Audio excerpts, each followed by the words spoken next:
नमस्कार। ह्रीं ऐं नमश्चंडिकाय रखरखं पट स्वाहा गौरांग আগম বাগীশ।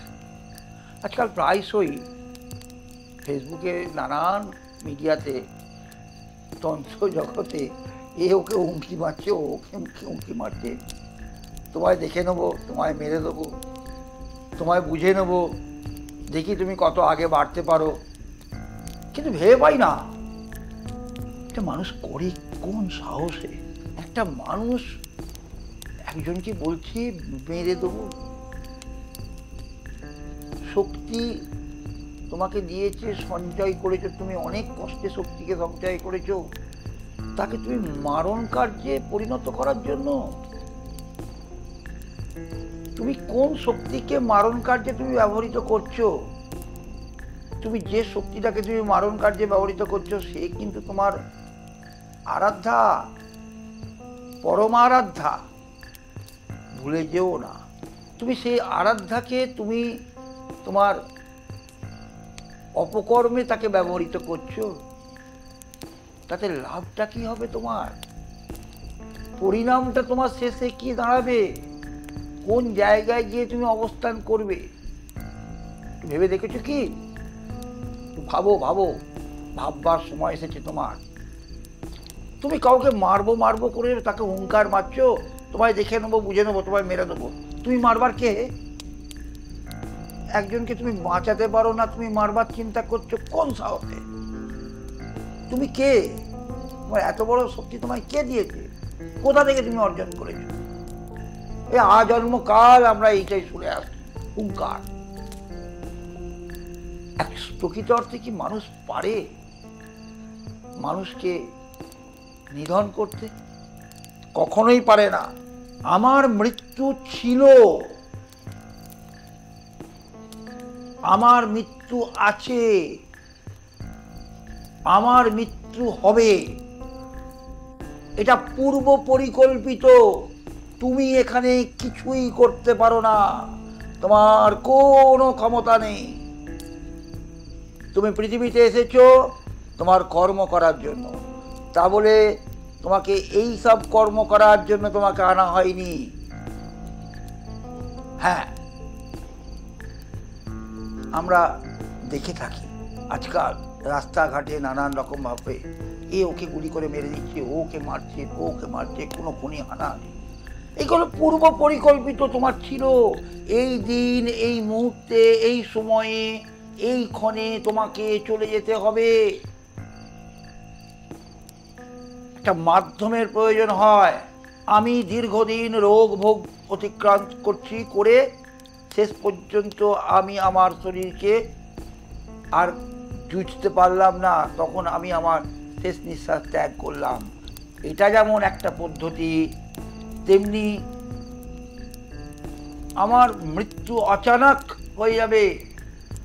আমাকে যেন তেন প্রকারণ করে আমাকে এই পৃথিবী ছেড়ে চলে যেতে হবে। আমার এটাই পূর্ব পরিকল্পিত বিধির লিখন, কেউ খণ্ডন করতে পারে না। তুমি কি করলে না, বন্দুকের ট্রিগারটা তুমি টিপলে, বাস, আর কিছু নয়। অনেক সময় তুমি আমাকে ট্রিগার টিপেছ, কিন্তু আমি তো মরিনি, আমি ঠিক বেঁচে ফিরে এসেছি। তখন তুমি কি বলবে? তুমি আমাকে একাধিকবার বিষ প্রয়োগ করার চেষ্টা করেছ, আমি মরিনি। তখন তুমি কি বলবে? তুমি আমাকে একাধিকবার ঠেলে ফেলে দেবার চেষ্টা করেছো গাড়ির তলায়, তাতেও আমি মরিনি। তখন তুমি কি বলবে? কারণ আমার মৃত্যু যে ছিল না। তুমি আমায় মারবে কে? তোমার ক্ষমতা কোথা থেকে আসে তুমি আমায় মারবে? আর আমার যদি মৃত্যু এখন এই মুহূর্তে থাকে, আমাকে সিন্ধুকের মধ্যে ঢুকিয়ে রাখলেও যেন তেন প্রকারণ করে আমার যে পদ্ধতিতে, যে প্রকারে আমার মৃত্যু আছে, সেই প্রকারেই আমার মৃত্যুটা হয়ে যাবে। তুমি আমাকে মারবার কেউ নও, তুমি পারো না আমার কিছু কোনো ক্ষতি করতে।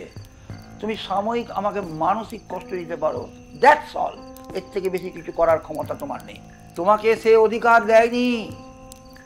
তুমি জেনে রাখবে, তোমারও বাবা ছিল, তারও বাবা ছিল, তারও বাবা ছিল, বাবারও বাবা আছে, এটা ভেবো না। অতএব ভাবিয়া করিও কাজ, করিয়া ভাবিও না। কারণ তোমাকেও কিন্তু একদিন চোখ বুঝতে হবে। তুমি জানো না তোমার চোখ বন্ধ করার তারিকাটা কি? সেটাও কিন্তু পূর্ব পরিলক্ষিত, পরিকল্পিত হয়ে আছে। তুমি তাকে চপার দিয়ে কেটে উড়িয়ে দিলে, ভাবছো আমি ড্যাং ড্যাং করে বেরিয়ে যাব, তাই না? এত সোজা নয়।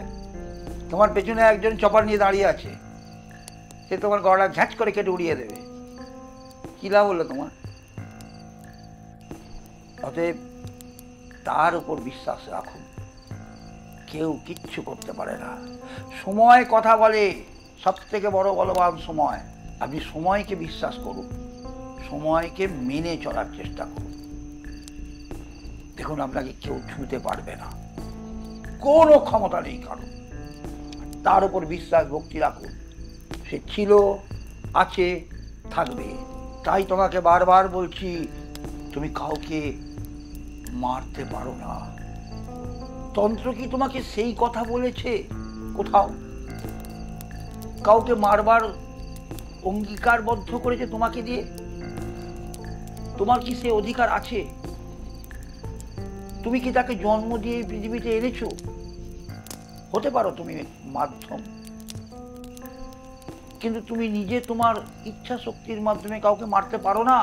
বিনাশ শক্তি যতক্ষণ না তোমার উপর আদেশ বর্ধিত হচ্ছে, এক চুল তুমিও কিছু করতে পারো না। তুমি কেবল তার দ্বারা পরিচালিত একমাত্র দাস। জয় শ্রী মহাকাল, জয় মা ভগবতী, জয় মা মহামায়া। হ্রিময়ী নমশ্চণ্ডিকায় লক্ষ রকম। সবাই ভালো থাকুন, সুস্থ থাকুন। মা আনন্দময়ীর কাছে এই প্রার্থনা করি।